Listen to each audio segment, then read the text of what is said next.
Kardeşler, bilmeyen bireyin göğünne değdik. Bilmeyen dosyalarımızın, ecek halkamızın göğünne değdik. Yani şu vakit elimizde fırsat var. Yekece SMS bilen, yekece canlı bilen, yekece bir ses uğratmak bilen onların göğününü alıp bilirsin. Bu ömür bir adamdan katı görüp bir adam bilen aranı bozup yürüyecek derecede uzun der. Eğer hata olurda olanan bolsa, bir Müslümana gelişeni bağışlamak.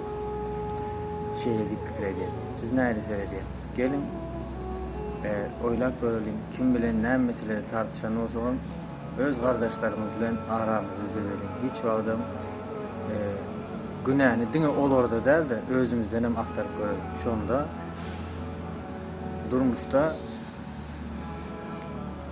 üstün dereceli yetmek bizlere ansat olur. Sebebi hiç kim bilen aranız bozulmasa, aranız gowy olsa, siz bir işe geçecek vaktiniz hakiki kardeşlerimiz gelip size motivasiya verir.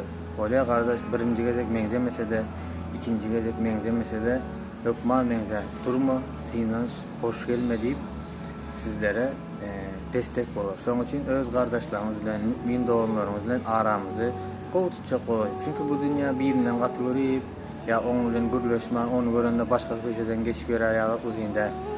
Yani görüp otyz, yaş yigitlerimiz, yaş senanlarımız gidip baryalar, bu dünyadan ayrılıp otyz.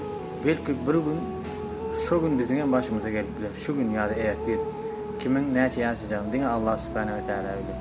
Şonuň için bu dünyada Allah'ını razı edecek olup yaşayalım ve kullar bilen muamelamızı gowy edelim. Dil daveti değil de hal daveti yapalım. İnsanoğlu dili bilen Allah'ını tanıdıp Allah'ını vasıflap verip biler.